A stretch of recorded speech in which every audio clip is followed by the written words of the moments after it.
All right. All right, let's get to it. Hey, what's up, YouTube? Welcome to Play It Painted Live. Hope you're having a fantastic Sunday evening. Here we go with another one of these. Today is going to be a little bit different, guys, because today we are going to really just paint one model, which is really shocking for this stream. And the other thing is the model is quite a ways underway. I don't know if you guys can see. It looks very bright on my screen here. Hold on, I'm gonna close the door because I got an angry 3-year-old there threatening to be disruptive of the stream.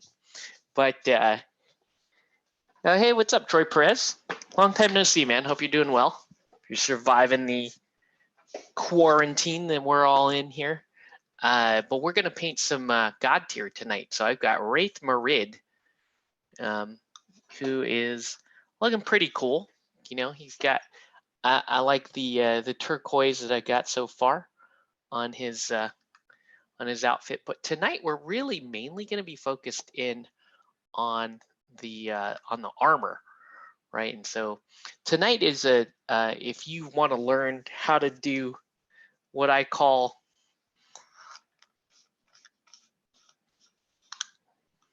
we'll call it speed NMM. If you want to learn how to do speed NMM, we're going to do it on Raith Marid here. I'll show you. We did on his little splashlings. You can see some of it there. Little bits of bling on the splashlings there. So we're gonna go show you how to do that. You're done with all the COVID-19 panic. You can't wait for life to get back to normal. I'm with you. I'm also excited to try to get back to normal. For my end, things are fairly normal for me. I mean, I'm back to work and doing all my usual stuff. It's mainly my kids that are at home and my wife. They're the ones that are trapped in this house all day while I'm at work, kind of part-time. Like I still do a lot of meetings and stuff from home and whatnot. But anyways, so we're gonna really focus in on this speed and NMM. You know, if you want to see some other examples of this technique, you can look at here's Ferris from Guild Ball. You can see that on her shield there. So we're going to work on that style, okay? And speed NMM is about starting with the right contrast paints. So we use contrast paints as a base, and then really it's entirely up to you, right? This is a very easy technique. It starts off very easy, and then the rest of it, like how good you want to be at it, is entirely up to you. So we've got so I've got the model, we'll say base coated, okay, which is really just 2 contrast paints. You need 2 paints specifically. Cyan and yellow, right? So we're again, contrast paints are the base here. You want cyan and yellow, and you want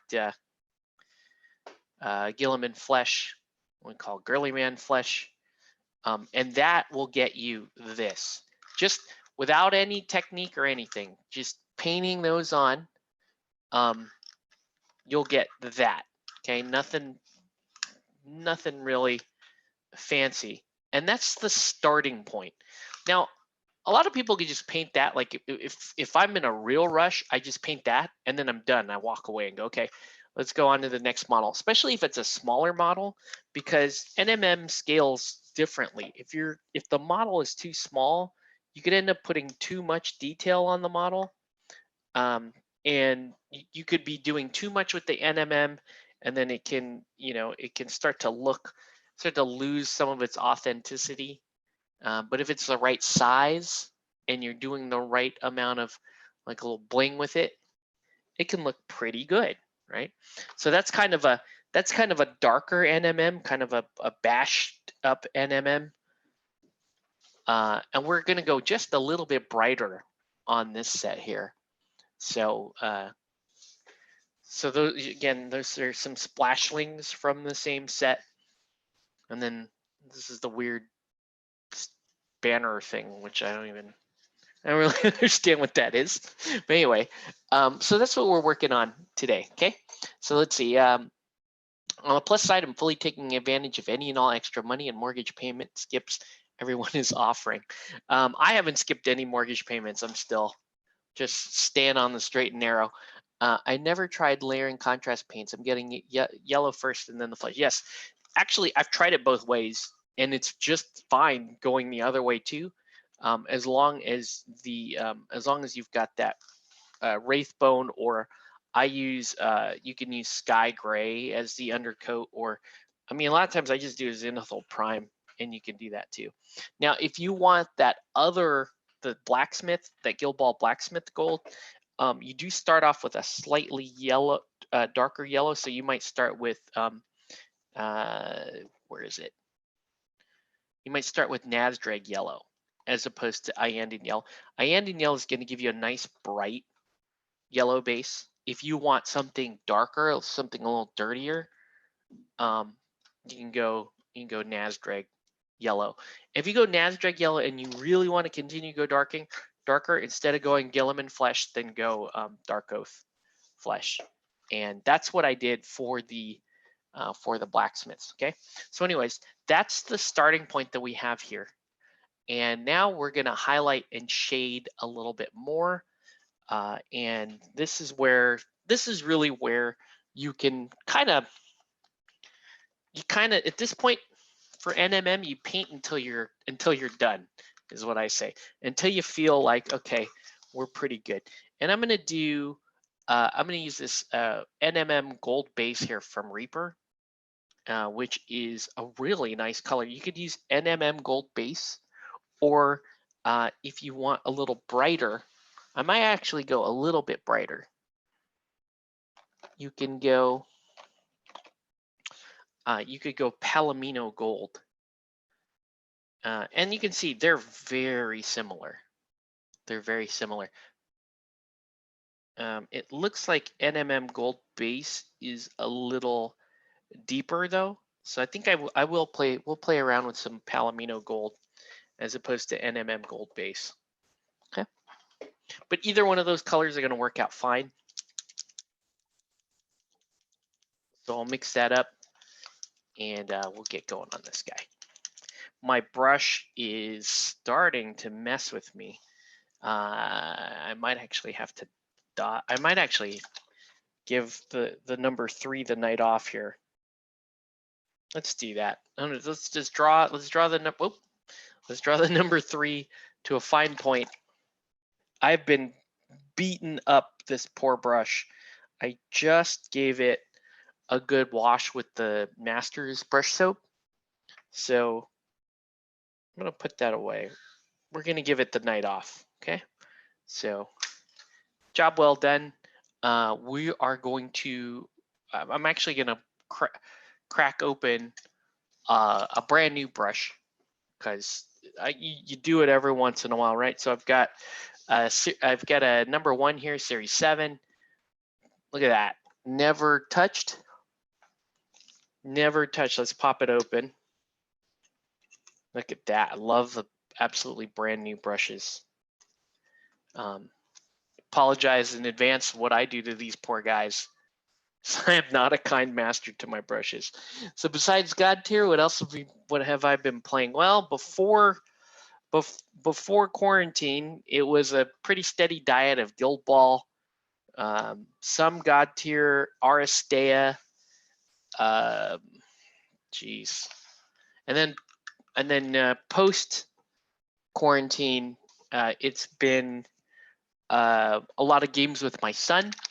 So it's been a lot of, we've been playing a lot of Shadows of Brimstone, but we've also been playing My Little Scythe. We've been playing Sushi Go. We play a little. We played some of those ninja games that I don't care to discuss. But yeah, it's so gaming has changed flavors quite a bit since quarantine here. So because it's really just what my son and I can play. GodTear is going to be a game that he's going to move into because he's really excited for it. But we've been playing a lot of Shadows of Brimstone of late. Uh-oh. I'm low here on Palomino Gold. I should have, I didn't check this. But yeah, GodTear, honestly, I haven't really played any GodTear since that video I put out with Yvonne. But her and I have been still talking about trying to do some GodTear online, you know, play a little bit more. And I can't say that GodTear has been like the most groundbreaking game for me, but painting it sure is pretty damn fun. So I'm gonna just leave that comment there. That's painting GodTear has been very fun. All right. So we're going to take some of this Palomino Gold. We're just going to start. We're going to give this a very basic level highlight, right? Not an edge highlight, just like a broad strokes highlight, right? And then and I'll discuss the strategy here with NMM, especially with NMM on this style, because NMM is entirely based on shape and depth of the model, and then it comes down to you know, what style of gold or what style of steel or brass you want to do. So we're doing kind of a brighter gold than I did on my blacksmiths here, which is why I've moved up to Palomino Gold. Let's see. Marvel Crisis was your pre-quarantine game. Marvel MCP was one of the last games I bought just prior to Comic Quest, you know, being shut down for walk-ins. I was like, I wasn't sure what the status of that store would be once the lockdown took effect. So I better buy something big and, you know, show them some support, and also, you know, have something that my son and I could spend a fair bit of time, you know, painting up and playing. You know, I didn't even know if you know, when I was going to be coming back to work myself. So I wasn't even sure how long I would be out of the office. And I ended up being out of the office just for a couple of weeks. So it wasn't too bad. But I still have the MCP box here, still in shrink wrap. It still has not been really been cracked yet. There's a ridiculous cat outside my door. I'll let him in just a minute, right after I'm done. Kind of brushing this. Again, this is a generic highlight, right? It's almost just a reiteration of a base coat there. And you can see this is going to be a pretty generous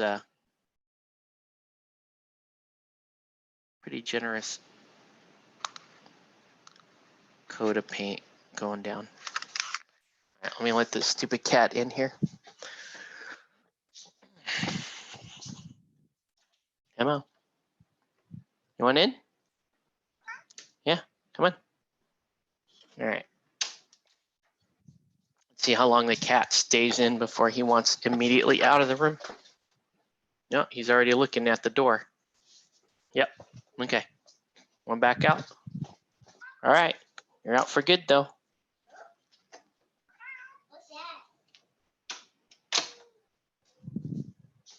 All right. Okay. Let's see. I'm not gonna go crazy with MCP while I buy some of my heroes as they come out. Yeah, I think that was Sean's deal too with MCP. Uh-oh. I got a stage 3 crier outside of my door. Hold on. 1 second, guys.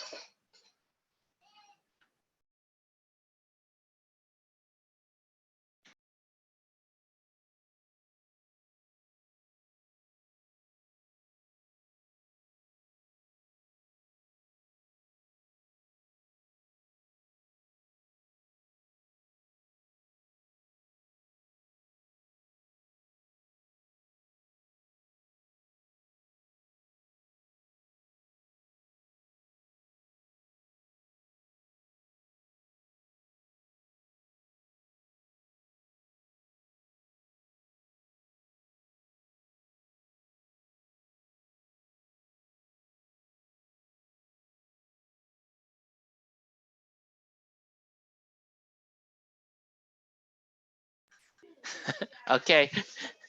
He just wanted to say hi. Okay. I'm gonna leave the door half open.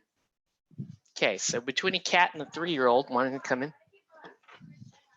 this is gonna be one of the, this may end up being a very short stream, but all right. Ghost Rider and Punisher. That's cool.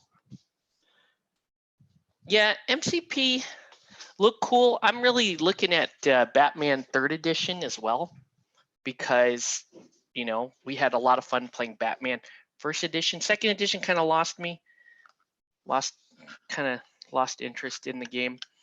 And then 3rd edition looks like a nice simplification of 2nd edition and a much faster game. So I'm pretty excited about that. I also have the my Kickstarter for Gotham City Chronicles Season 2 came in. So I've been painting my way through that. Finished with all the larger box expansions for that.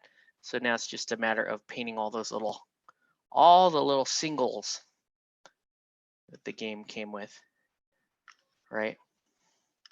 And then on my painting table, it's been a lot of stuff that me and my son are playing, like, you know, Shadows of Brimstone.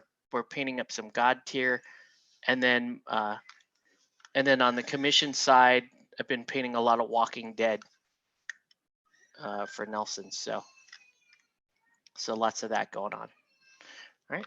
So we're gonna give this a nice general highlight here. And so the thing here with the NMM gold, Batman 3rd edition is it. Plus they shortened the game overall. It's a 4-turn game now, and the activations are a lot faster, which is cool.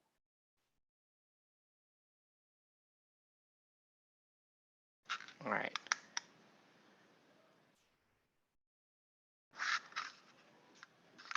So yeah, so I'm just going to kind of focus in on NMM on this. Now, you don't want to do every single surface with this, or you kill your own effect, right? You still want to have good shadow.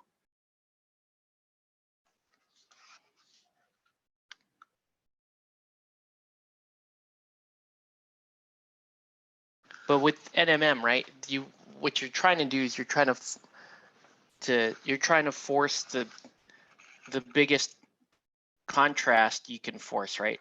You really want the deep areas to be really, really dark shadow, and you want the top areas to be as bright as possible. And it's forcing that contrast is what gives it really that NMM appeal, like that NMM shine, I guess I should say, the bling aspect.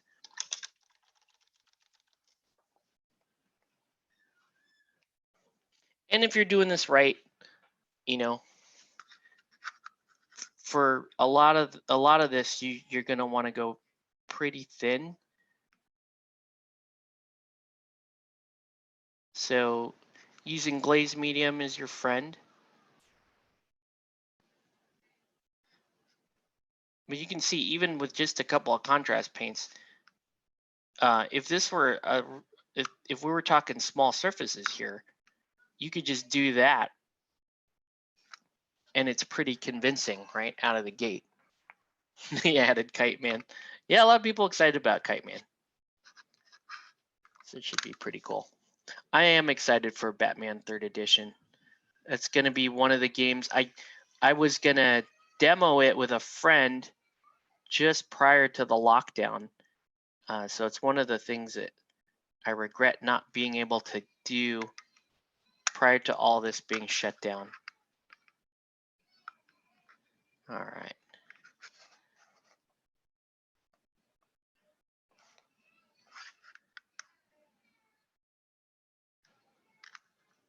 Still working on this.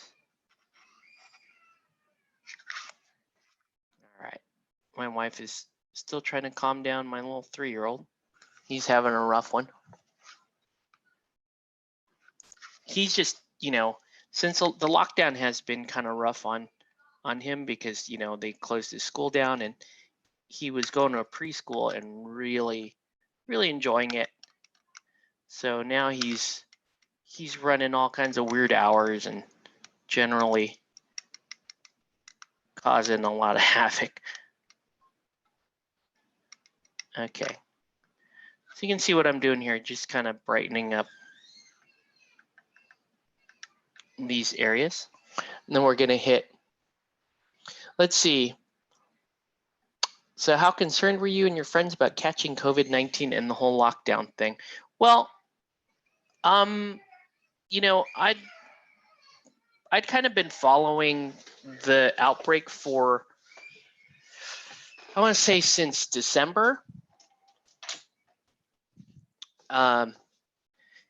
And didn't really think anything of it. I was like, hey, SARS and MERS and all that kind of stuff. I wasn't too concerned until February rolled around and things were starting to look a little scarier. And it was right around that time that everyone in my household got really sick. We got really sick in February. And in fact, you can go back on this channel and I put out an update video on this channel saying, hey, I haven't been streaming because we've been sick. Everyone in my house has been sick. And my 2 boys, it kind of started with them. One of the boys, my 6-year-old had a fever that lasted a couple of months, and he had this wheeze, and he had a cough. He had a pretty severe cough with a wheeze in it, right? So he was coughing and then gasping for air, like like that at the end. And I took him to the doctor. Doctor gave him an inhaler to use, and his fever persisted for about 2 weeks until we were able to break his fever and get him out of it. My other son, he, the 3-year-old had a fever, but otherwise was not really showing any symptoms or any kind of distress or anything like that, right? Soon after, my wife and I both got sick, and we had very different things. Like I never had a temperature ever at any part of my sickness. I had, I had essentially what was like more of like a stomach flu. Like I had GI stuff and a cold associated with that. Whereas she went through the whole deal. Like she went through the whole upper respiratory thing, and ended up catching pneumonia. So she had elevated temperatures. She had pneumonia. She was bedridden for, several days, and the whole pneumonia episode kept her out of work for 2 weeks. And she went to the doctor. Same thing. They prescribed a they prescribed an inhaler for her, and they prescribed some antibiotics for the pneumonia, right? And they were pretty sure it was viral, whatever happened to her too. But at that time, nobody was talking about COVID-19. But that said, right, this is the same timing as, you know, some of the early outbreak in Irvine, right? My son goes to his preschool is in Irvine. My new office is right next to Irvine, right?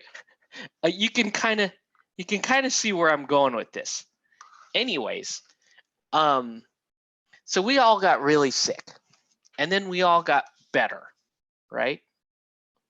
And then this outbreak stuff started to get really serious, and then we got really concerned about it. But in the back of my mind, I'm thinking, you know, with the way they're describing all this, sounds like we had it already.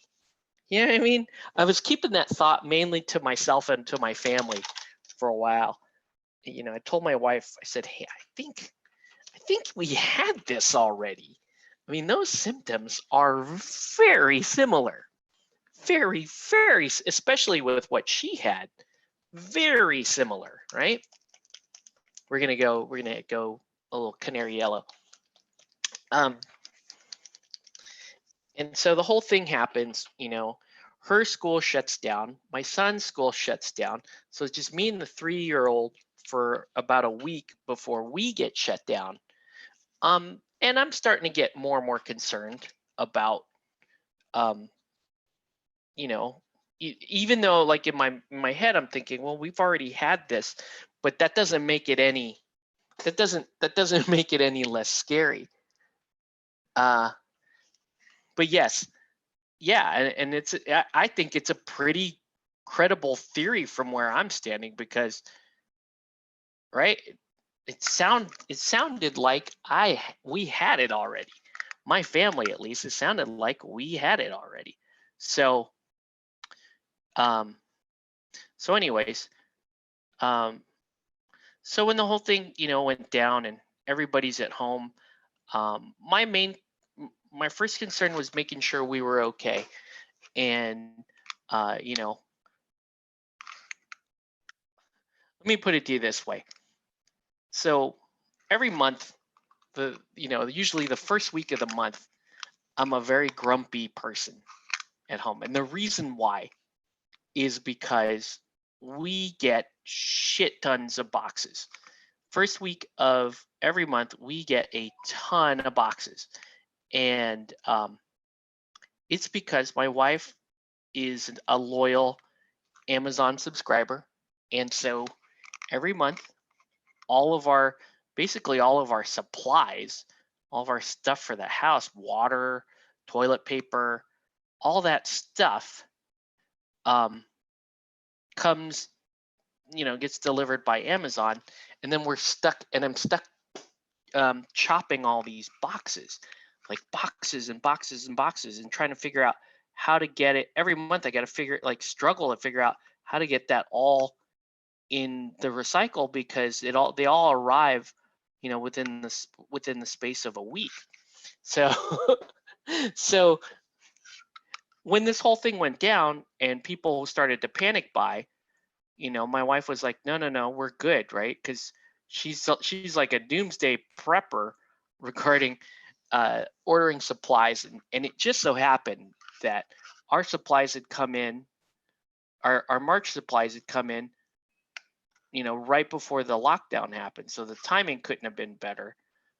We didn't have to go to a grocery store, which I think is the most important thing about, you know, trying to avoid getting infected or reinfected, whatever the case may be, because that's really where it's going to happen, right? If you're in a grocery store with tons of people, or if you're in a, you know, if you're in a hospital waiting room, right? If you're if you're at a an urgent care clinic or something, that's where it's going to happen. Luckily for us, we didn't have to worry about that because we had enough toilet paper and food and supplies and water and all that good stuff for the next month.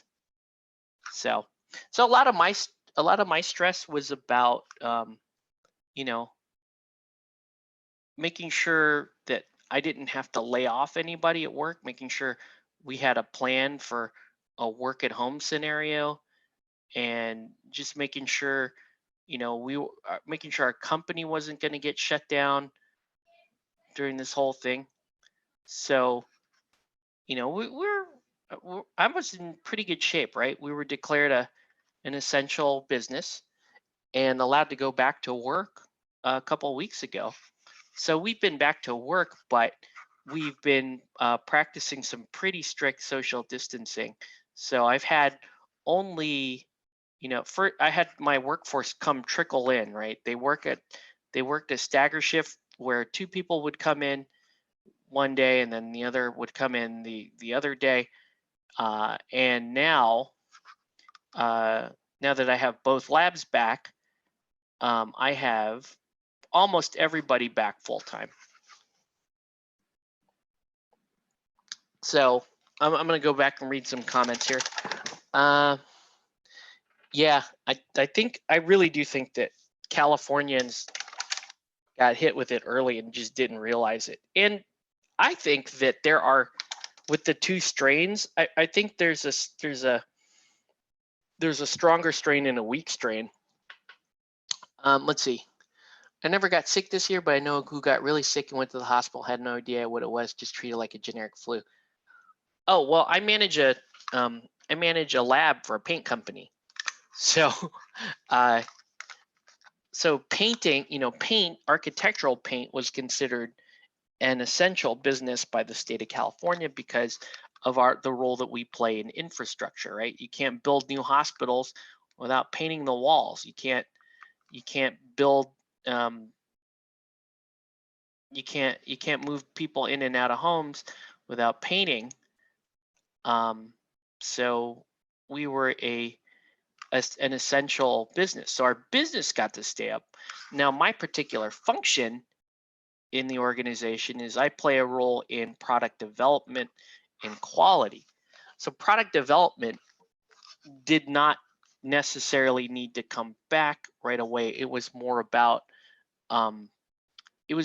operations and supply chain, manufacturing, getting those people back because business has been very good since this outbreak, right? People are at home. One of the first things they want to do in quarantine is they want to do some work on some home improvement. And so what better time to get all those right. Our brand is sold in Home Depot. We're a major contributor there. So our as a business, we're doing extremely well. So that's the good news, right? And it was like, okay, so as long as we get through this, our business is going to do very well. All right.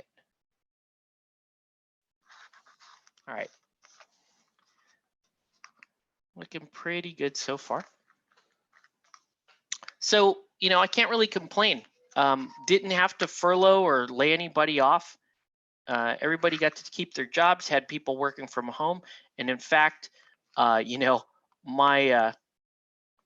penchant for wanting to run things remotely, call into meetings all the time, and stay away from people in general at work, turns out I'm a model employee in this scenario, right? I'm a model manager.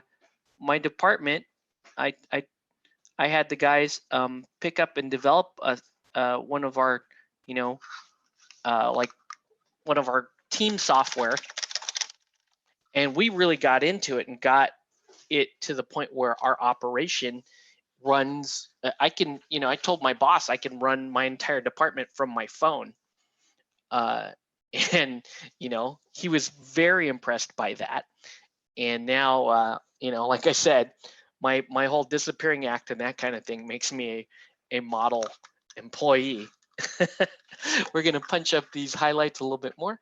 Hardware stores in my area always have lines. I even did a few home improvement. Yeah, I mean, all I did was, the only thing I've done so far is, well, we did a lot of deep cleaning around the house. That was like the first thing, and then I needed to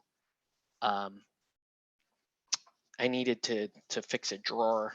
There's still some other things I want to do, but we're still very much staying away from crowds.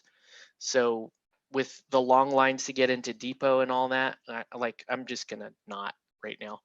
Great for my business, but I don't want to unnecessarily expose myself and my family to that kind of thing. Yeah. All right.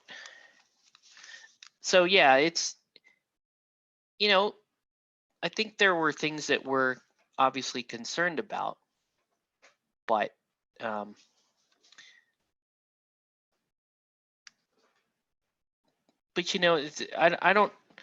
would say I'm still hyper vigilant about that. Like, we still wear masks. I take my kids out once a day to kind of get a little sunlight, and we're wearing masks and using hand sanitizer, and anything that comes in or out of the house, I make sure to sanitize before it gets in. So we run the whole we run that whole protocol. But it's been pretty good. Mainly at this point, my main concerns are making sure that my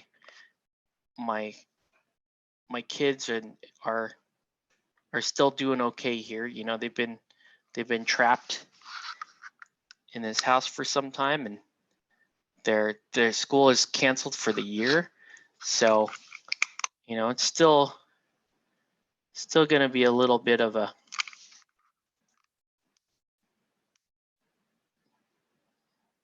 drag,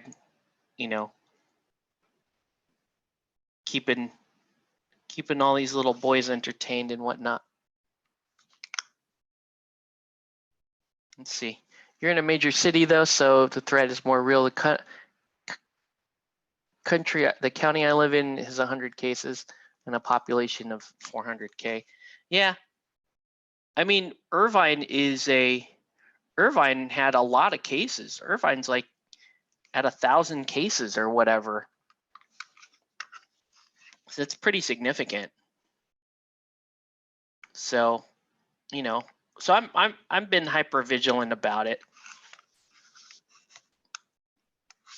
I will say though, I do think I look cool in a mask. So, so I'm pretty happy about that. My son is here watching. How you doing, buddy? You can talk. You just won't sleep. You can't sleep, huh? Why is Darius freaking out upstairs? Octavius, you don't want to talk? Okay, that's fine. That's fine. We could show off your zombie shark if you want. I have it in my hand. You have your zombie shark? Okay.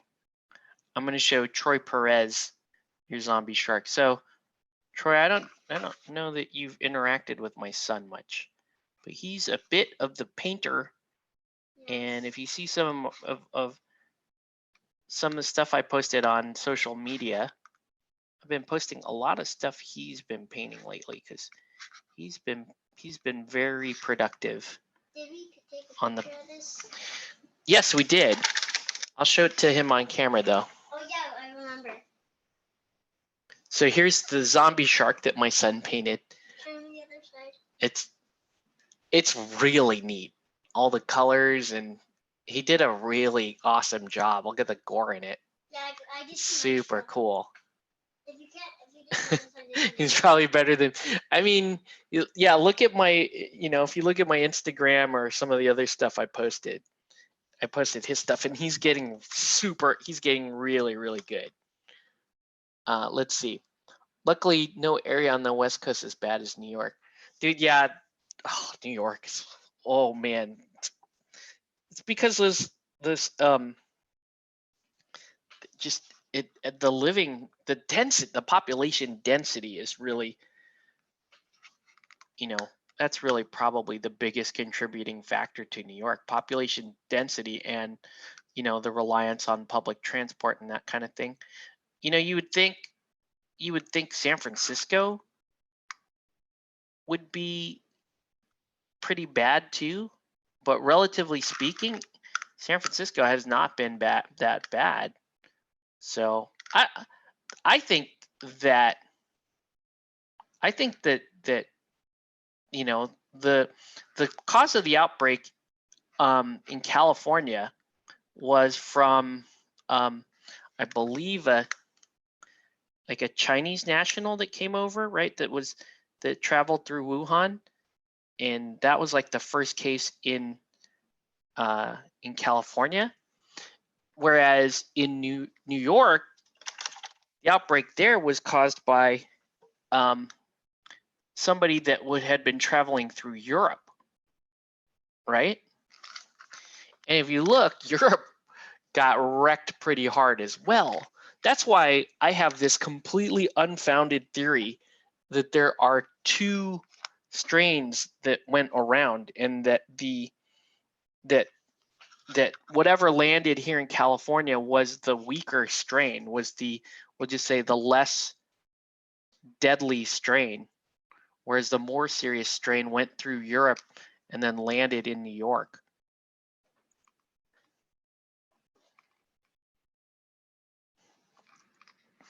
Let's see.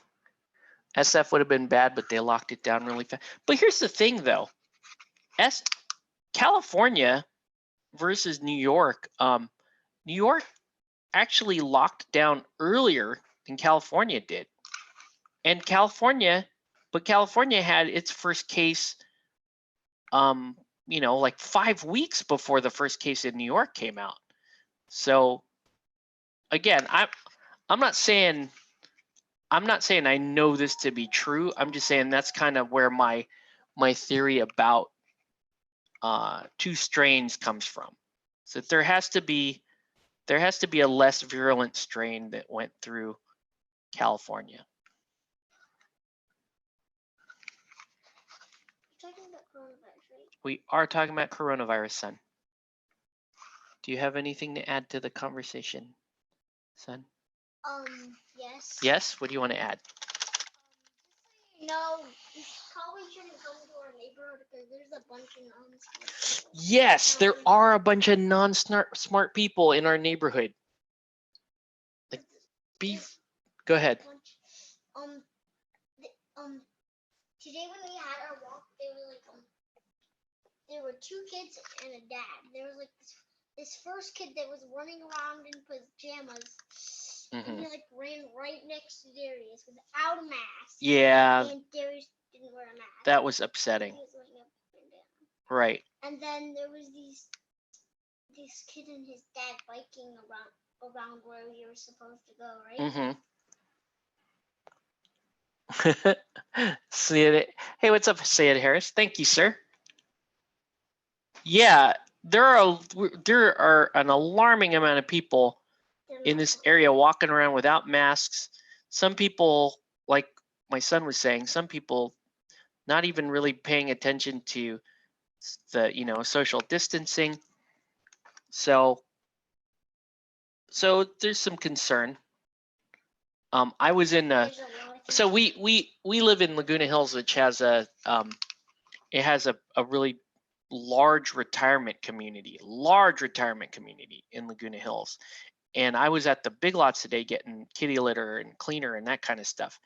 And there were a lot of like senior citizens in that shop, as there always is, but they were not, some of them weren't wearing masks, and some people were just like way too close together, and I was starting to get really upset by that. Californians are more, I don't know, maybe, well, +2, right? Our warmer weather, relatively speaking, means that we have less to deal with. Our immune systems have less to worry about the folks on the East Coast that are fighting off a normal cold winter's worth of stuff and coronavirus. So there's that.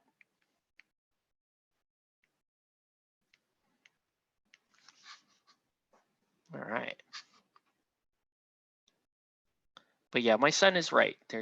We have some concerns about people that are not paying attention to the social distancing and aren't wearing masks in public. In fact, we have too much concerns. We have too much concerns? Notice that also whenever I need to go out, see a lot of old. Yeah, like I said, we live next to a very large retirement community. So if if there's an outbreak here, sadly, there's going to be a lot of bodies.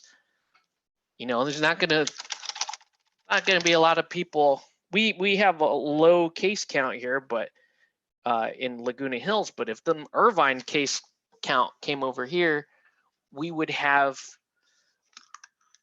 probably have more serious cases. Old McDonald has a body on his farm. Old McDonald. You're silly. All right, so we're looking pretty good so far on this. I want to get some shadow specifically in here, right? So I want these shadows to be a little bit darker. See it here. So it's upsetting. It's possible that older folks are less aware of what's happening. Well, in this area specifically, it's nursing homes and retirement communities, and so these folks tend to be hyper vigilant about their health. There's a lot of medical care in this area. There's a lot of there's just a lot of medical professionals in this area. So I would be a little surprised that in this area that, anybody would be misinformed. Geez. I mean, even like I said, even going to like the comic book shop, you can't, it's basically curbside service, right? So if you want something. Basically just bad to go anywhere right now. Yeah. Walk outside and then walk. You just assume old people don't care. There are some, I saw this on my Facebook feed too, that there are some older people that straight up just say, you know what? I've lived a good life. And so if I get coronavirus and I go. So I was like, okay. You make no sense, whoever that is. No, I can understand that to a degree. If you were like 85, 90 years old, right? Yeah, and all your friends have already passed and your spouse has probably passed and that kind of thing. I don't know. I can see some logic there, but the problem with that though is it's you're being dismissive of all those other people around you that don't want to die, right? I was explaining to my son that that wearing a mask it's actually more beneficial for other people than it is for you, because in the event that you are infected, you're protecting them from your infection a lot better by wearing a mask. Now you still have some, you yourself are still protected from other people's infection, but the significance is greater the other way around. So when you wear a mask, it's really to the it's to the benefit of the people around you at least as much as it is to your own benefit. So it's in everyone's best interest to wear that.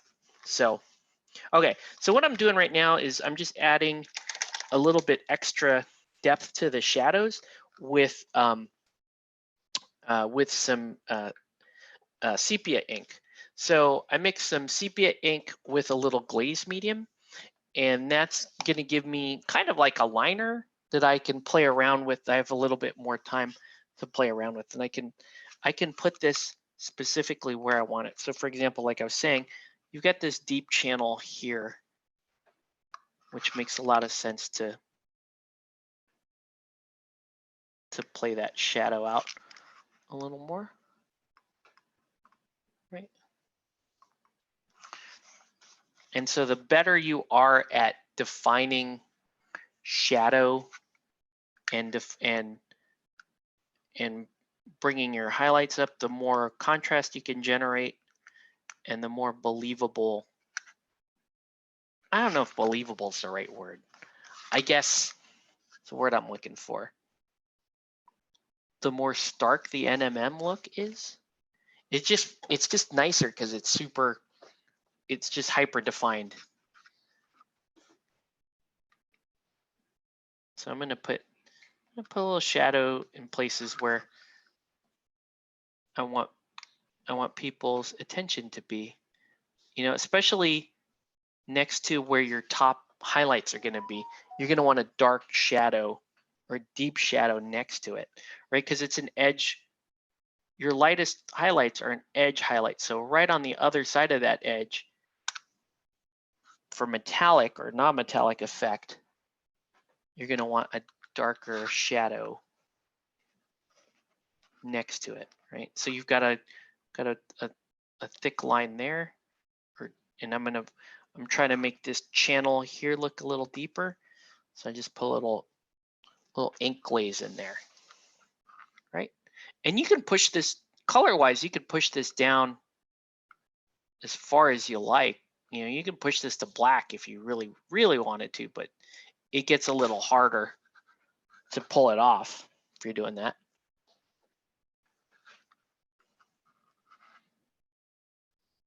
But I really like playing around with these playing around with that contrast and making this as deep as I can. Right, so I want that. The bottom part of this, I want all that to look darker. So I'm gonna fill in here a little bit more, right? And you just kind of, because it's an ink, you can set it in pretty deep and force that contrast up.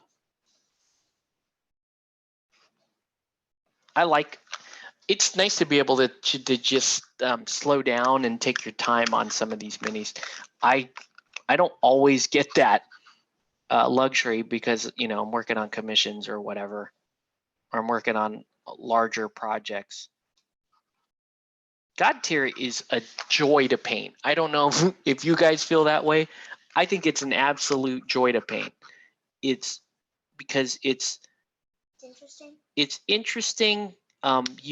There's no building.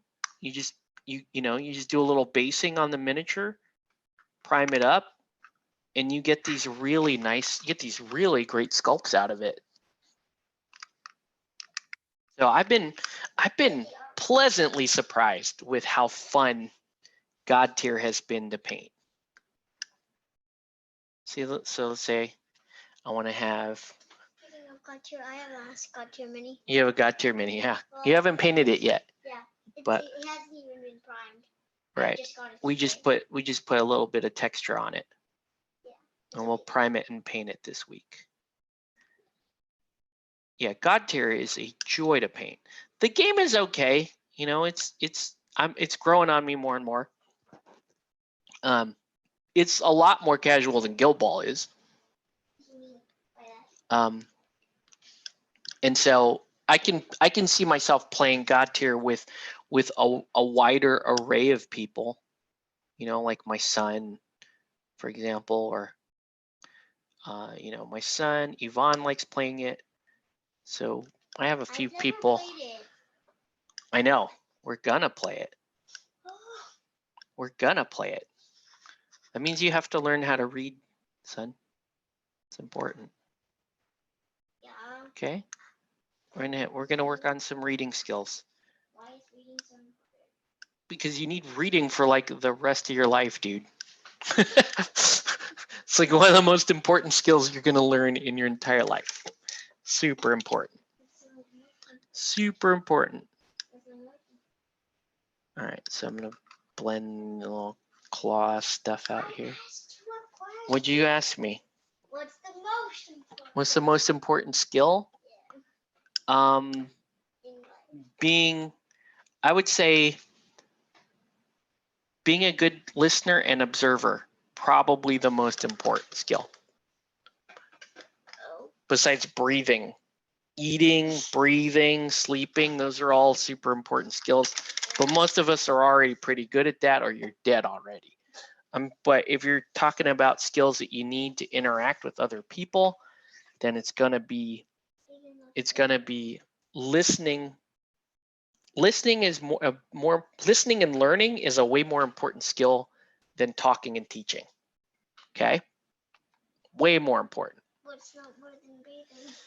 No, it's definitely not a more important skill than breathing, but very important skill. I'm gonna use some of this Archelian green. If you basically don't know how to breathe, then you're basically just dead. If you don't know how to breathe, well, your body has to know how to breathe. It's not even so much about you knowing how to breathe, because that is your autonomic system that is in charge of your breathing. Right? Okay. Moving along here.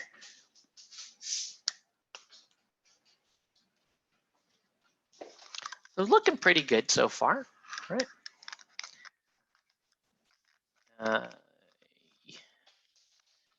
Still gonna fade these colors up like that.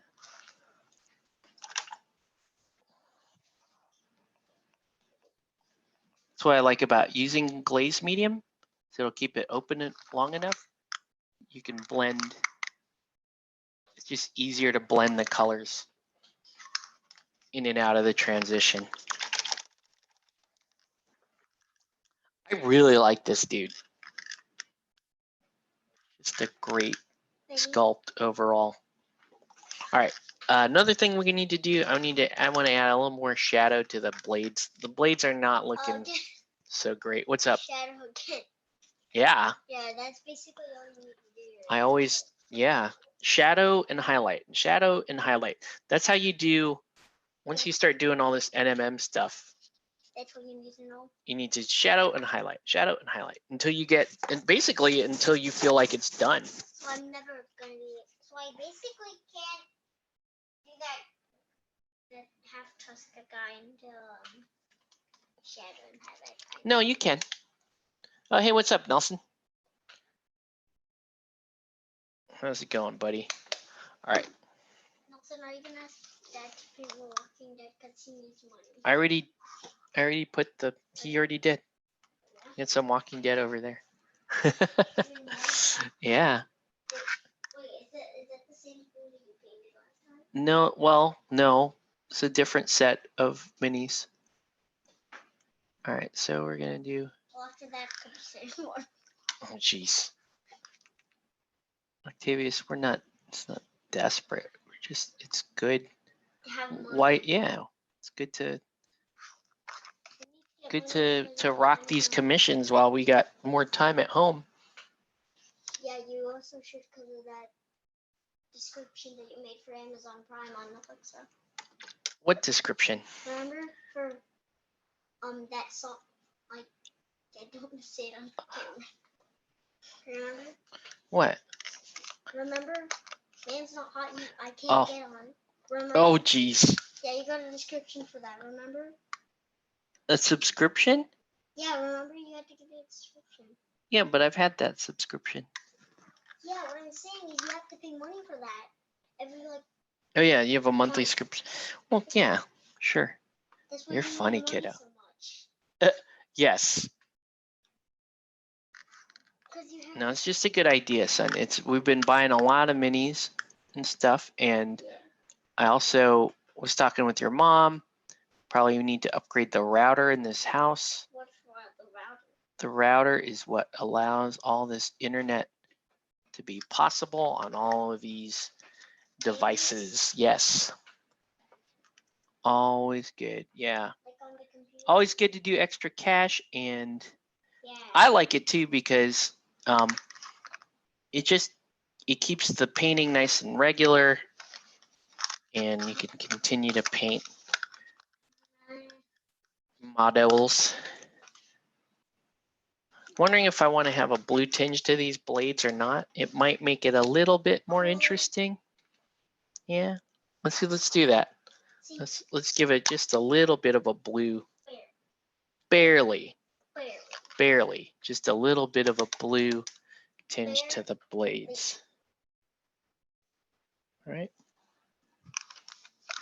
So I'm gonna just barely work in a little bit of blue.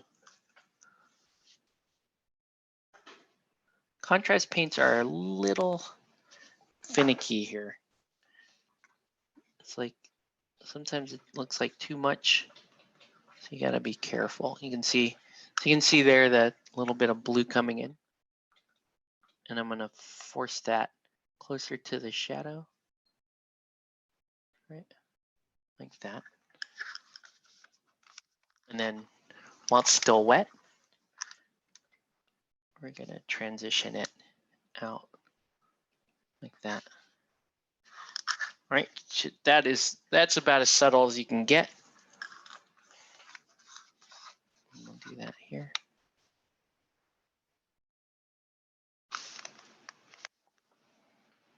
Yeah, we're gonna have to buy some more GodTear. I realized I suddenly have a massive bug to paint more GodTear. You mean very fun. To paint GodTear? Like, what do you mean bug? Bug like, this is just fun to paint and I want to keep painting it. Yeah. Yeah. I keep painting it? Yeah. All right. What was that guy that Mom told you to wait on today? That. Oh yeah. Yeah. We'll work on that in the next, week to 2 weeks. Yeah, what's his name? I forget his name. It's like something about like. I want to get you Grimgut. Yeah, Grimgut. Yeah, So you the next after you paint, sorry guys. After you paint Half Tusk. And the Froglodytes. And the Froglodytes. So we'll show you guys what Octavius is gonna paint next. Yeah. So he's gonna paint Half Tusk, and you can see I put a little bit of texture there on the base. Yeah. It looks. But he hasn't been primed yet. It looks like they actually cut off his tusk. So Half Tusk is a troll, and then you have Froglodytes. 3 of these like Froglodytes, which are awesome. Yeah, they have blue. Right? Yeah. Which are super fun. They actually, I think I like them more than Half Tusk. The Froglodytes are awesome. So he's gonna paint those next, sometime this week, and then you're gonna paint Grimgut. Yeah. And I'm gonna paint at some point. I'm gonna paint the Rath, the guy with like the crazy horns. That guy's super cool. This guy? Yeah. All right, so let's see. Not bad. I want to give this whole thing just like a glaze down to kind of punch up the sheen a little bit. But before I do that, now I want to do the super bling part, right? Am I ready for that yet? Do I need any more shadow? Not bad. I'd like to have a little more red in this. All right, I think a little bit of red would be nice in here. let's see, how can we do that without overloading this? The red that I want, I actually want to use, I don't want to use a red ink. I want to use a red wash.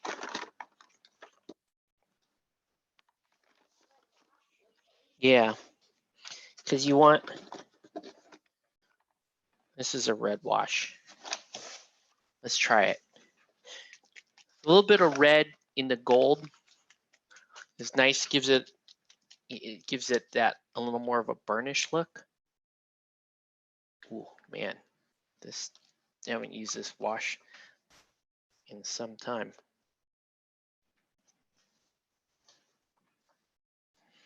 So let's give it a little bit of red. It's nice to be able to just take your time with one mini.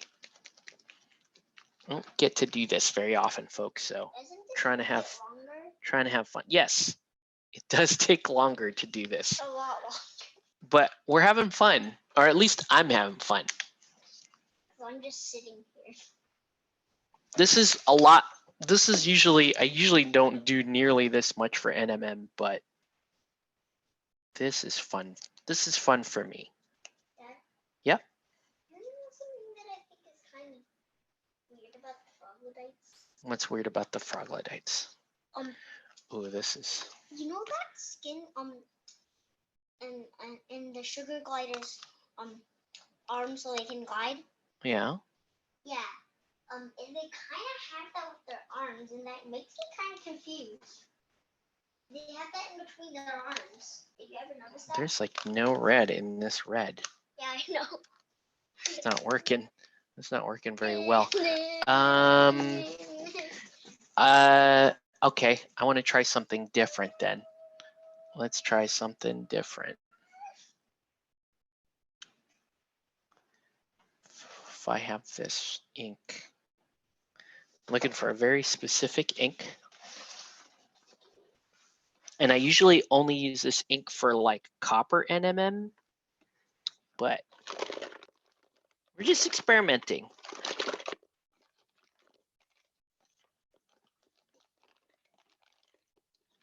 Here we go. Okay. This is going to sound really weird, folks, but we're going to try it.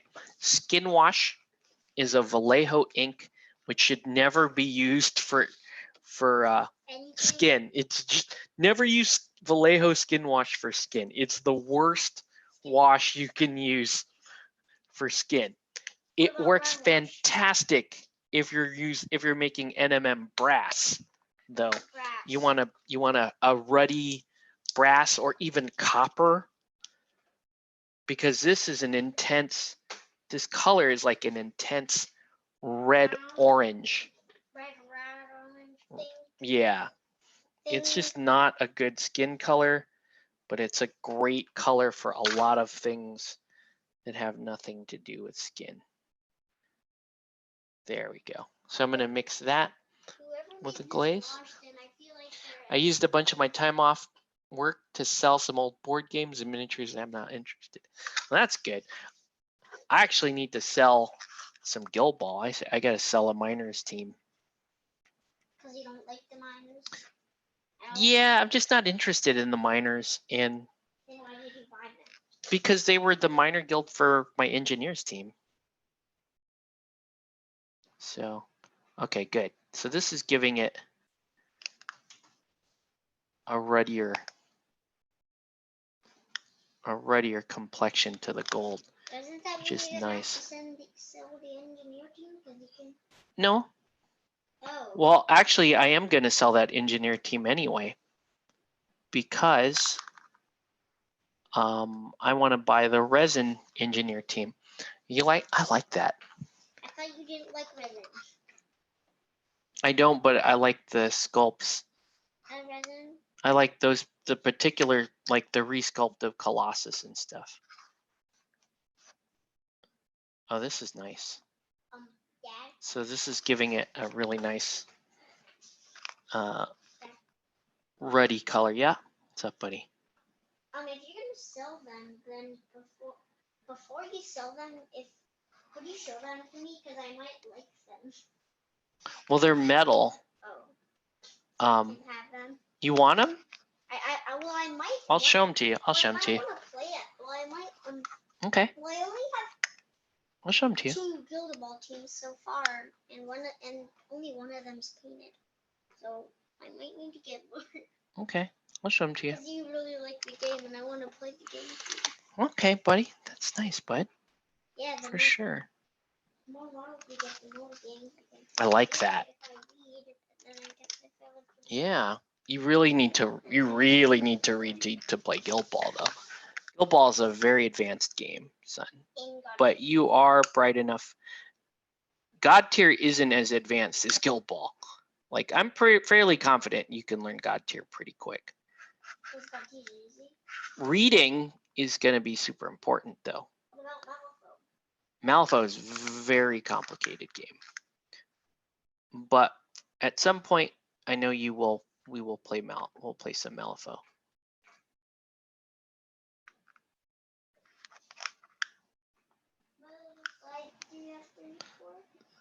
Yeah, you should. I'm liking that a lot. You have to know how to read for every game. What?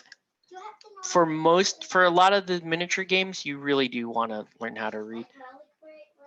Yeah, like Relic Blade. And what about Stuff Fables? Stuff Fables, Stuff Fables is actually designed for kids. It's great if you know how to read, but you don't have to know how to read to play Stuff Fables.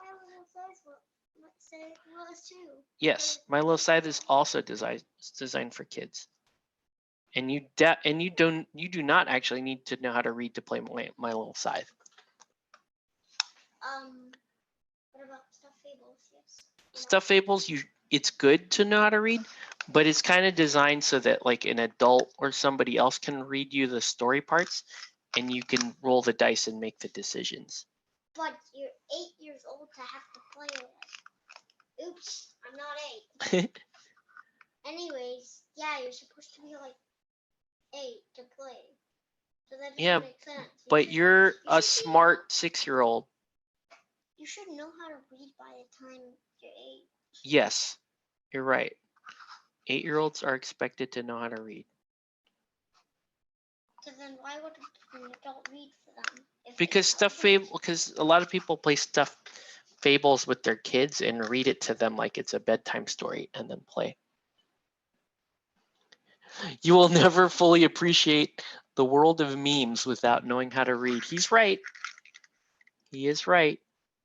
You're missing out on all those memes, son. Because you don't. Even get them yet. Yeah, exactly. You'll get them when you learn how to read. Except for Big Chungus. Because I've already seen that. Yeah. And I haven't actually. That is a really nice. But I've seen what the meme looks like. So, okay. So what did we learn tonight, guys? Skin wash is hot fire for NMM Gold. But it's also great for brass, copper. And it's horrible for skin. And it's terrible for skin. Never use skin wash for skin.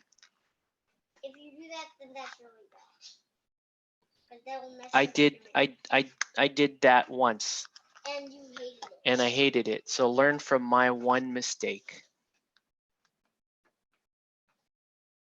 Look at that though. That little tinge of red is fire, man. Awesome. Awesome, awesome. Okay. Getting there. Getting there. Almost done. You like it? Yeah. This part is the most controversial part of doing this entire process. So we're going to put the last little bit of bling on this NMM Gold.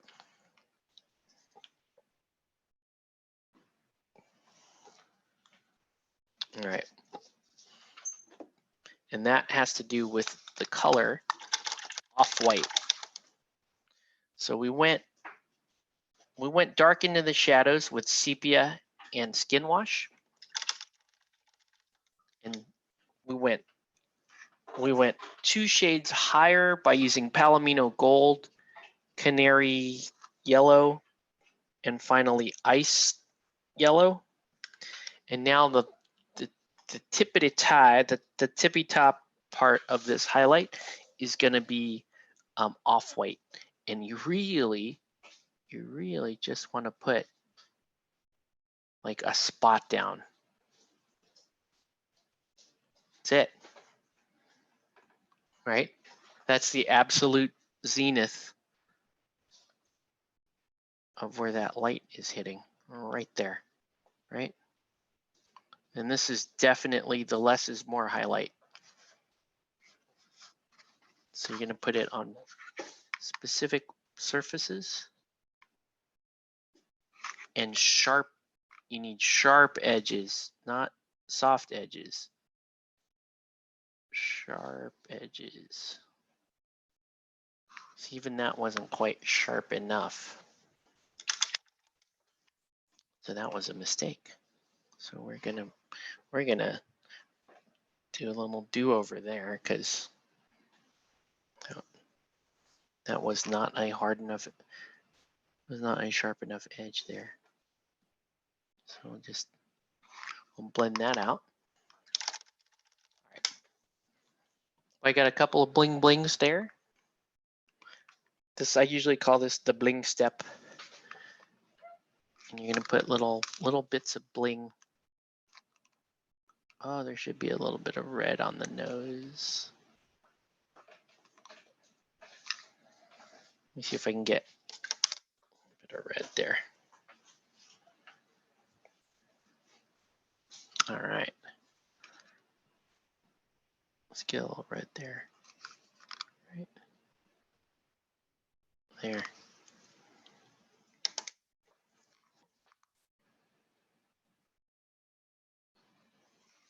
Blend that out. Okay.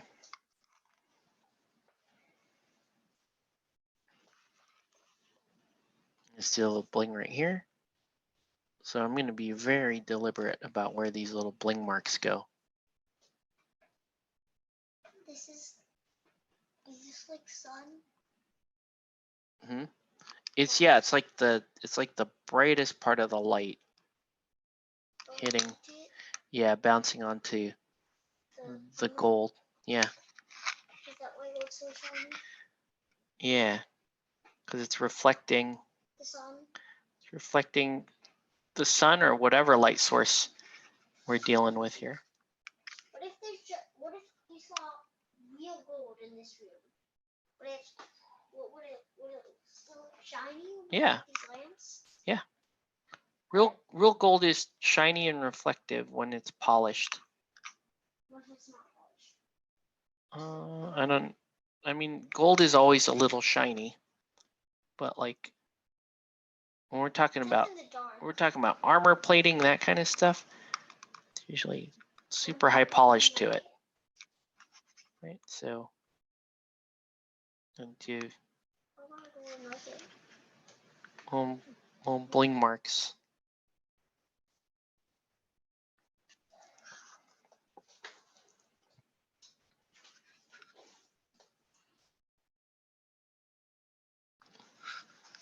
I love that. What's up? What are we doing tomorrow? What are you gonna do? Tomorrow you're doing schoolwork. I don't know what time your mom knows what time you're meeting with your teacher online. Okay. And then daddy's going to work.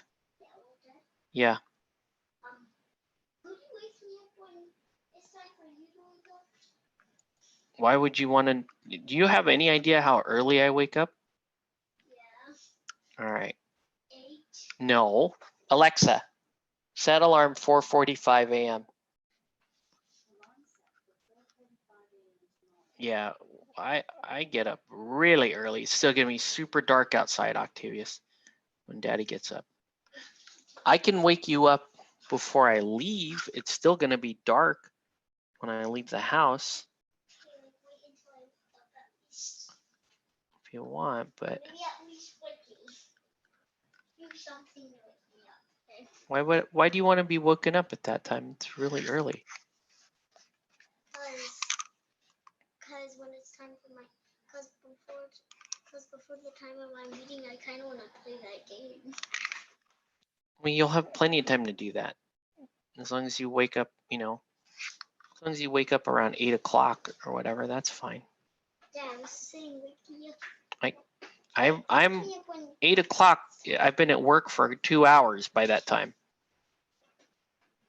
If I did not work for 3 hours, you said last time. No, if you wake up at 9, I've been at work for 3 hours. All right. Looking pretty good. There's a little bit of touch up there. It looks like I spilled a little bit of that ink there. Yeah, I'll wake you up. I think you're just gonna go back to sleep. You're gonna growl at me and go back to sleep. Okay. All right. Let's get the black. Let's get the black base on him. Paint up a black base.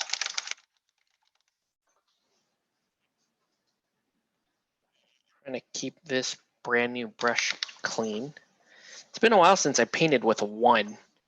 1s are very small. I've been painting almost entirely with a 3, the size of the brush. That's the only one that you've had. Is that 1 that you've had? No, I just opened this tonight. This is a brand new 1. It's brand new 1.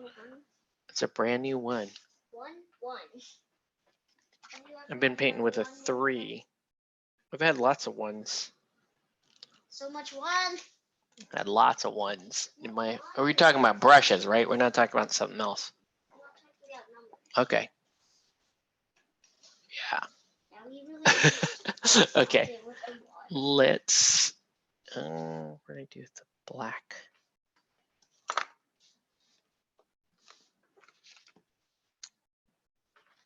There you go.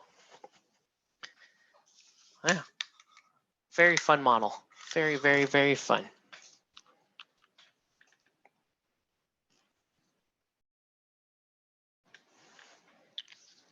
Do you like him? I think he's cool. All right. Oh boy. Okay. We're gonna call it a little bit early tonight, guys, because we have a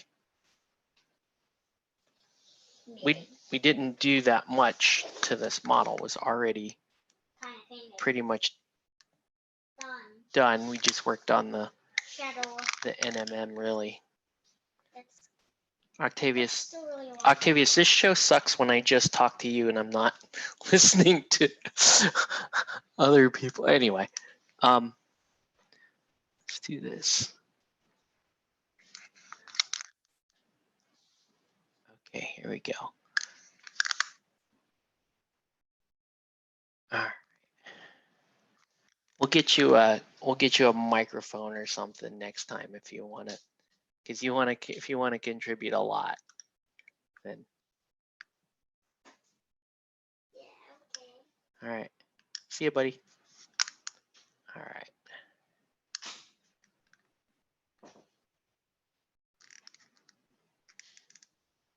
Okay. The most satisfying part, yeah, just doing that little black thing on the base. I actually argued for a while if I was gonna put a tuft down or something, and this is one of those rare instances where I don't think I want to put anything on the base. I kind of, the model itself has so many bold colors. Like the color scheme is already so bright and bold that I would rather just, let him stand out and not do anything too funky with the base to take away from that. I mean, I could stick a tuft on there, but let's see.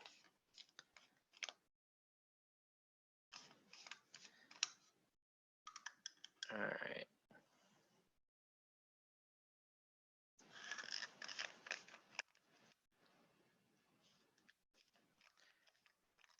Okay. I don't know. I could you could keep pushing the shadows down in here, but I don't see much of a need to.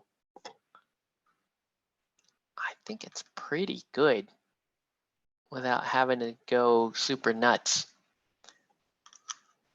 The gold is nice and bright, and it's got just the right amount of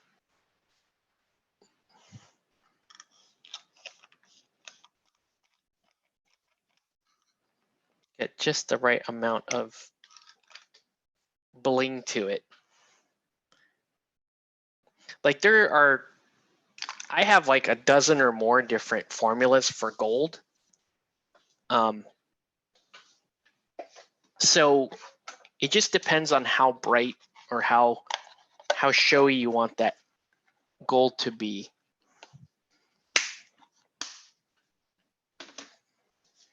I'm pretty happy about this guy. We'll let the base dry for a minute, and then I'll give him another seal. I kind of want this. I want this to be higher sheen right there, but I'm pretty happy with it. So he's gonna look cool.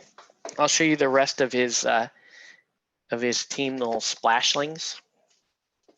So you can see NMM on smaller objects. You can see I may have overdone the bling spots there. It's okay. Let's just pop these off because I've already sealed them. So he comes with 3 of those.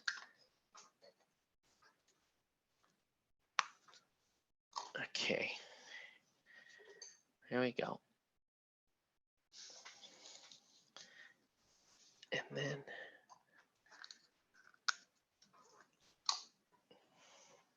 what I like about this set is that these are perfect because they're so small, and they're very enjoyable to paint. It's just like, oh, these are 2 things I like painting. I like painting all of these like highlights and stuff on water, and then I like painting NMM gold. Those are very fun things to paint. You can do little gems in the eyes too. That's also super fun to paint. So you get those, and then you get this banner, which I don't understand what this is. It's funny that this character is very ostentatious. He's very like he's got that really fancy armor on, and he's got these like fancy hey, what's up, Sean? He's got like these fancy little splashlings, and then his banner is just like a rock. So I was debating, like, should it just be a boring gray rock, or I was talking about with my son, and my son said, "Oh, make it purple," because we were deciding, you can see the cloth. He's got these wraps and stuff here, which are generally, I think they're white in the studio art, but I thought white would wash out too much of this. I really wanted this turquoise scales and the gold to stand out. So I went with a dark violet as the 3rd color, just so that it would almost just disappear, right? That if you're looking close, like, oh, you got a little color there, but you notice I haven't really called it out at all. I don't want it. No, thanks, Sean. I haven't really called it out at all. I would rather, these parts. I like these angles here. This shoulder pad thing is super cool. Oh, thanks, dude. What are you working on, Sean?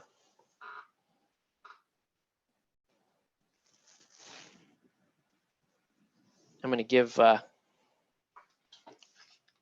thought about introducing a little more green to the scale, but then I was like, no, pretty happy with that. Let's go ahead, and I think he's just about dry. So let's throw a little seal coat on him. and let that dry.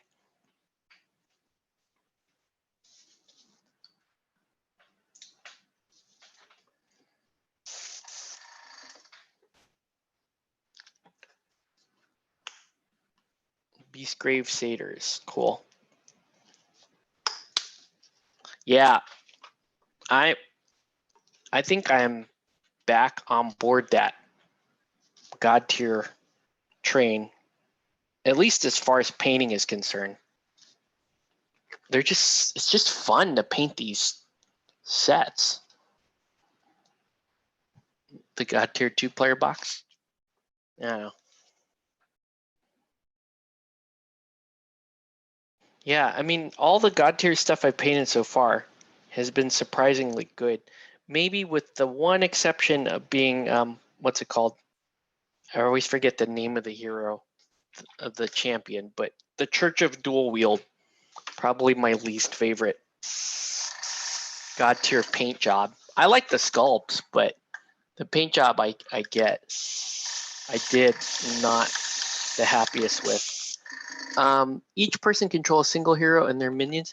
No, what in GodTear you basically have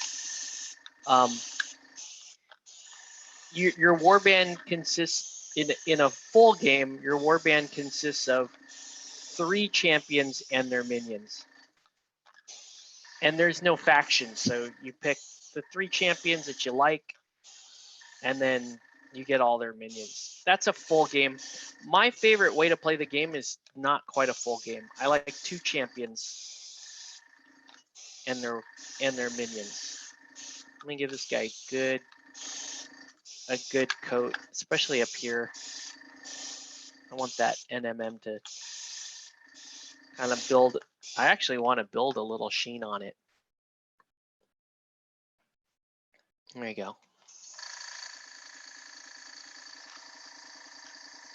Yeah, like the dual wield team I did, I think they're okay. I just think I could have done a better job executing the light colors.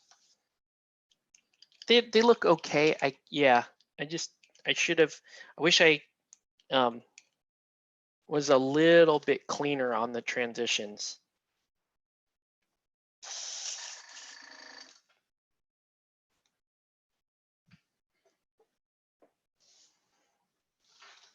Yeah. Okay. We'll let him dry. So he's. So yeah, man, I'm pretty happy with that. So that's going to be a thing, and then I've got another commission for Walking Dead that I'm going to work on this week, and then, like I said, my son is going to paint Half Tusk and the Froglodites. For me, I'm thinking about getting the guy with the 4 horns. I forget his name. Let's see if I can just pull up my phone. Let's see.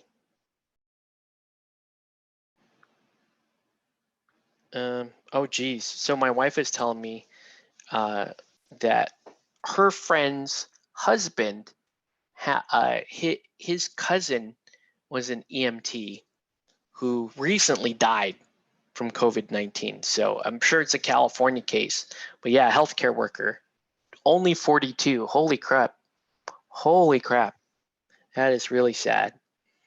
All right, let's look at some GodTear. Like I said, man, like, you know, the mortality rate may pan out that the mortality rate is low for COVID-19, but that said, there's a lot of hospitalizations and it's a new virus. So that's the scary part, right? Rangosh, I think you're right.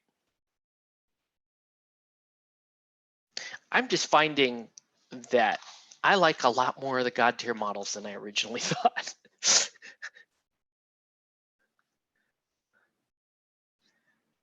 And I kind of want to I want to repaint some of them. My Lorsan is okay, but I think I should have, you know, I think I want to do this a little bit more of this style NMM than what she has. She has a much softer appearance to her NMM. Yeah, it's Rangosh, Scourge of the Broken Plains. That guy looks awesome. $30 on Amazon, but I'm supporting the local, so you know, I make it a. Did he have any pre-existing conditions? I don't know. I mean, I'm just. They were just talking about it today. I don't know. He could have been, you know, he could have been a little overweight. Maybe he was a smoker, right? Those are all things. Apparently, drinking. If you're a drinker, it's also bad for COVID-19. So, yeah. Yeah, I want to go back. I'm not saying I'm going to, but I want to go back and repaint some of those elves that I thought I could have done a better job on. I do want to get Shale. I don't know. See, I just think they're super fun to paint. That's like a nice, it's a really nice painting experience, right? Look at this set. This is 5 models. And you get these little guys, they're very easy to paint. And then you just get this, then you can spend all your time on this cool thing. Which I didn't really like the box art for, right? The box art, he's in some very dull colors, right? He's mostly grays and he's got a little bluish tinge to him. And I was like, nah, man, if you want to do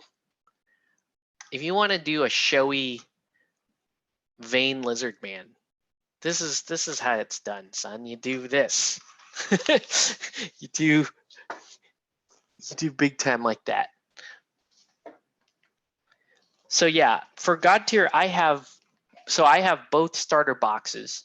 So I have the 4 champions associated with the starter boxes, and then I also have Lorsan, and now I have Raith Marid, and then my son got Half Tusk.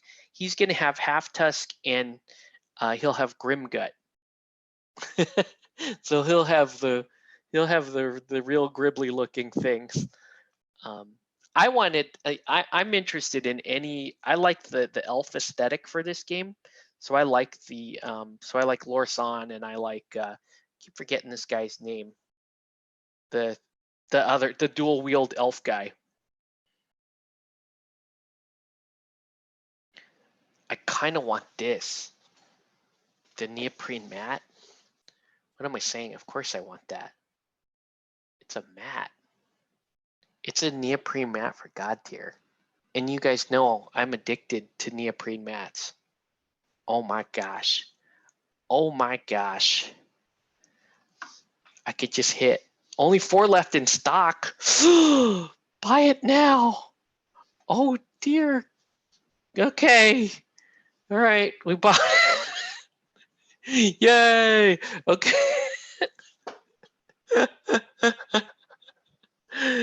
I love neoprene mats. In case you didn't know, how many neoprene guild ball mats do I have? I don't even know. I have a neoprene mat for Marvel Crisis Protocol that I want to use for Batman. I have a neoprene mat for Aristea. I nearly bought a neoprene mat for Riot Quest. I own 0 Riot Quest. I just love neoprene mats. I think all games need to have a neoprene mat. I mean, now that I have a neoprene mat, GodTear is my game. That's it. I love GodTear.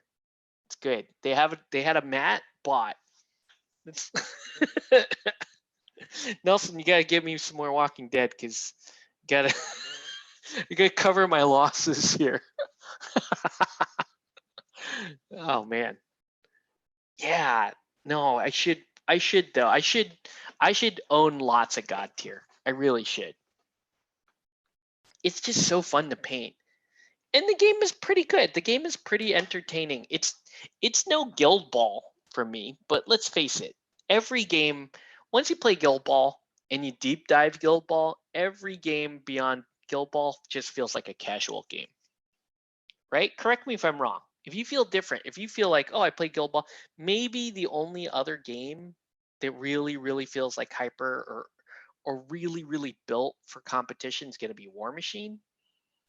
But you know, every other game I play, and this is not a knock on those games, right? Like I love Aristea. Aristea is a super fun game. It's just not it's not competitive in the sense that it's highly swingy with the dice mechanic. Relic Blade is a great like casual game. It's just not competitive, and it was never meant to be competitive. Batman was never meant to be this uber competitive game either. So, in my opinion, there's Guild Ball, and then there's all the other games that are just more casual.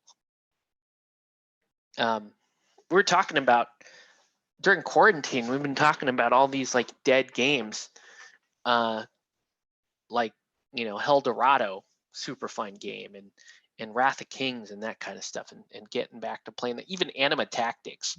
Me and Mark were talking about, like, man, I wish I could play some Anima Tactics, and showing my kid Anima Tactics minis, and he's freaking out about how cool they are and whatnot.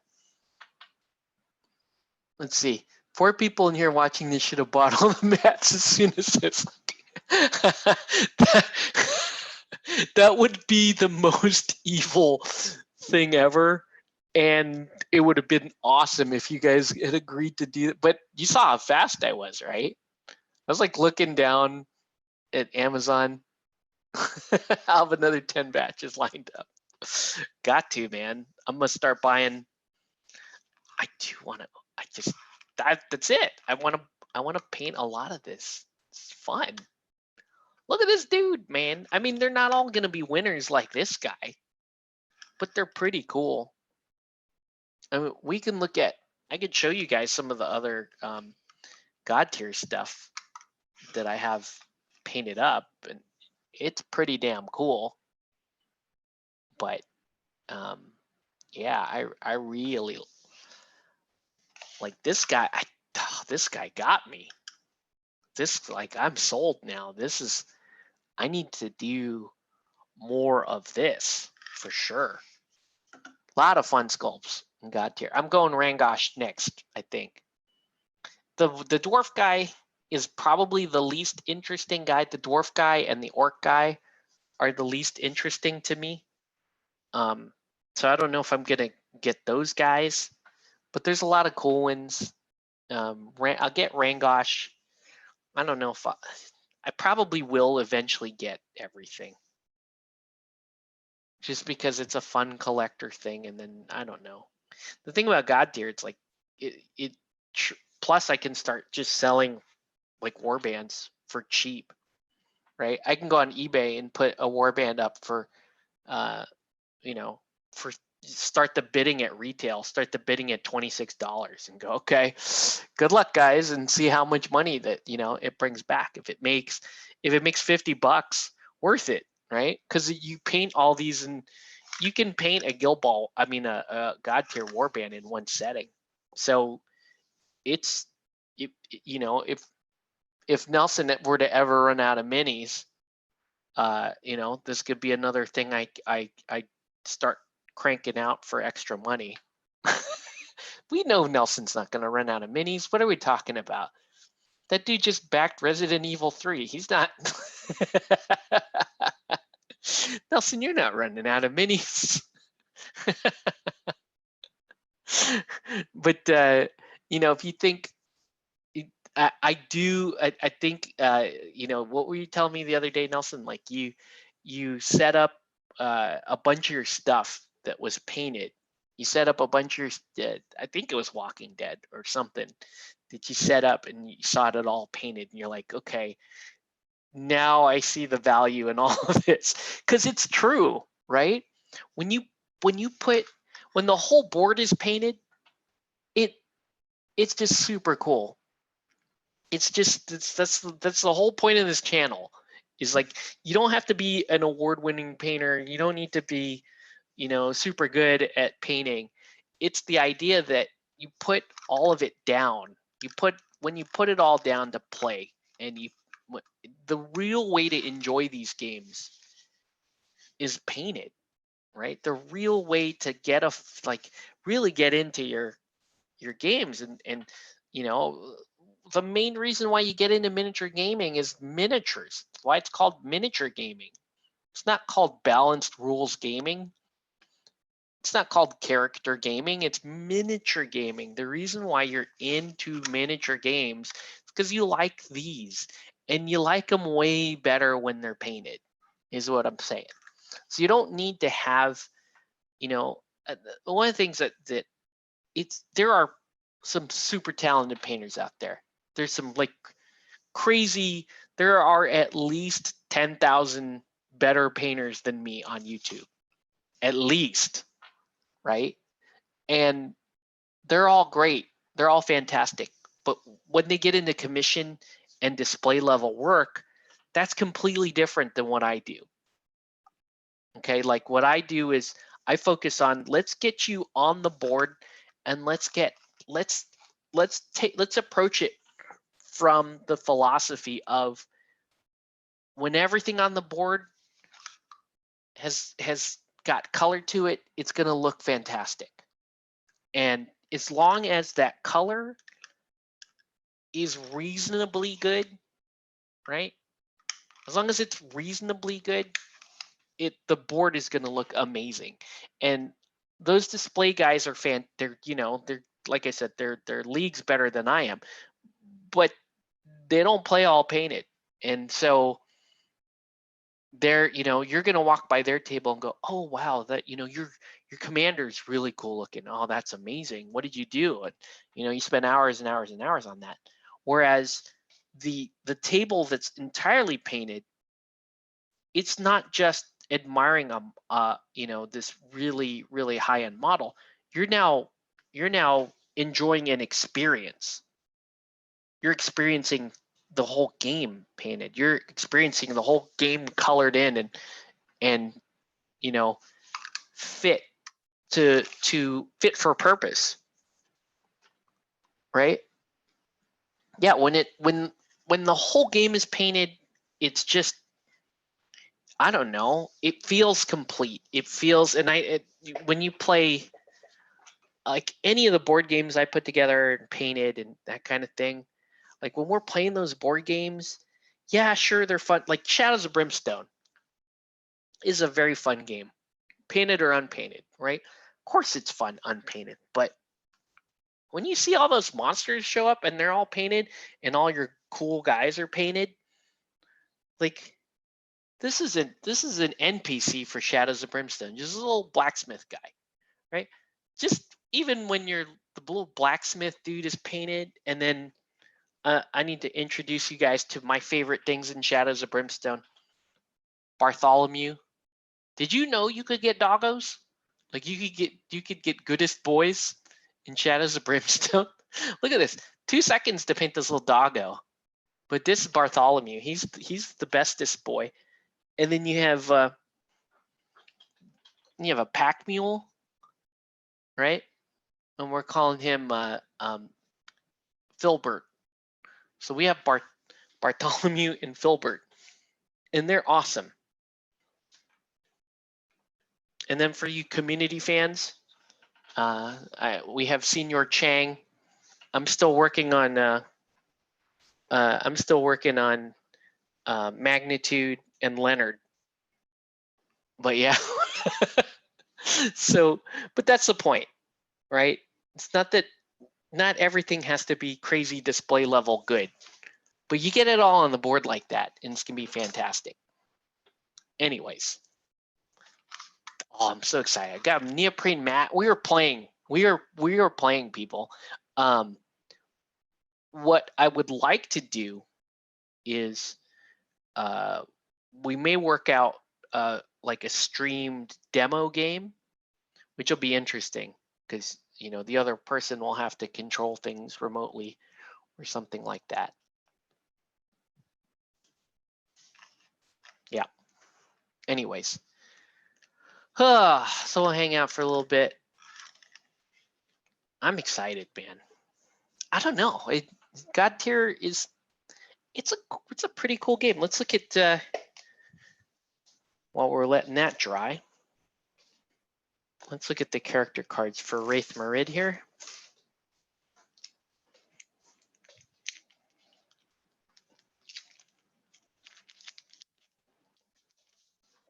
Yeah, their artwork has them very pale and they're very washed out. They use a bunch of washed out colors. And I'm not saying that they're bad. I'm just saying that was totally not the style that ran in my head when I saw the sculpt. Right? When you see a sculpt, you get colors in your head like, oh, it should be this and this. These are not the colors that I was thinking about. They're not terrible colors, but they're washed out. The one thing I would say that's nice about these, that it's doing better than when I did those, it brings the focus back to the eyes, but who cares? All right, Splashlings. Splashlings have no move, apparently. I'm sure there's just an ability for that. Right, 4 dodge, so hard to hit, 1 armor, 1 health. So pretty weak, not the best stats. Current, you may place each Splashling in a hex up to 3 hexes from its current hex. That's a far. So if you're gonna move, it's the only action you can take, but you can move, you basically get to move 4 spaces, so you can go pretty far. Tied, and they can split up instantaneously. Hit effect, move target up to 1 hex. So it doesn't do any damage, but it can move. You can shift targets around. And it's very accurate. You can see here by the hit dice. Like water, once per phase during the Splashing's activation, you may choose a boon on Raith Marid. The Splashlings gain that boon. That's kind of nice. And then combat phase. Again, no movement. Same stats here. Current, you may place each Splashling in a hex up to 3. So you still get current. And then, oh, okay, so nothing changes. Wow. They don't even do any damage. So you can use them just to move targets around. And so they're just hypermobile. Interesting. Okay. So, I mean, Shaper minions are usually not great at combat anyway. So here's Raith Marid. Let's look at his plot phase, right? And then here's we'll look at his feet in a second. So pretty slow, 1 movement, 2 dodge, easy to hit. 3 armor is nice, 7 wounds is pretty nice. Undertow, it's only 1 range. Choose an empty objective hex within range. Place it on an empty non-objective hex. Okay, so you just basically get to move the objective hex. That's kind of nice. So he's got good board control between that and being able, the Splashlings being able to move enemies. Curse Splash, choose a hex within range containing 1 Splashling. Remove the Splashling and place Raith Marid in that hex. That's kind of fire. So you can, if within 3 squares, you can teleport over to where the Splashling was and then move an additional 1 square. So you can actually move up to 5 hexes. That's kind of cool. Jet, move a Splashling within range up to 3 hexes. Okay, cool. Combat, the combat side, you still get Curse Splash, right? Wait, is it the same one? No, Curse.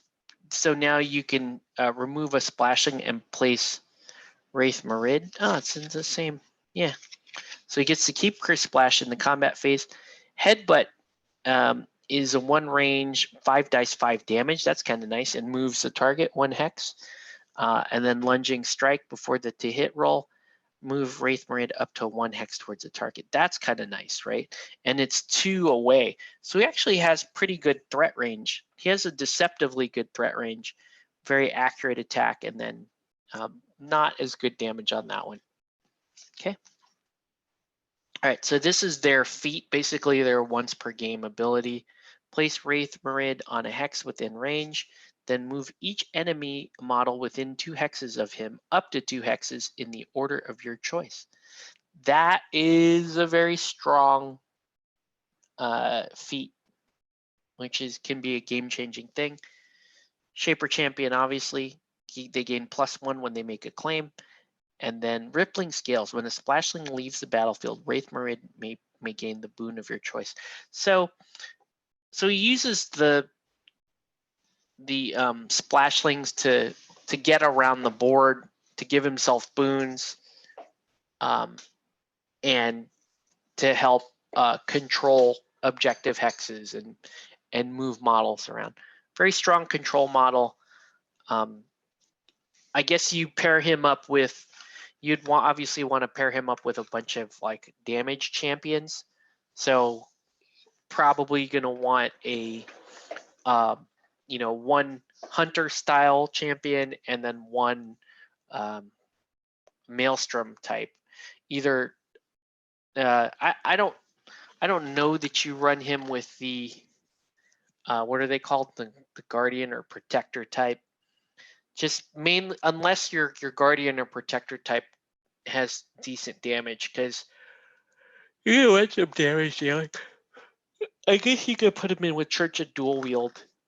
You could put him in with the 2 elves. That would actually be kind of hot, right? Because Lorsan as a moving as an artillery piece can do a lot of damage, and the other elf guy pretty mobile and pretty tanky as well. Good defensive stats on that guy.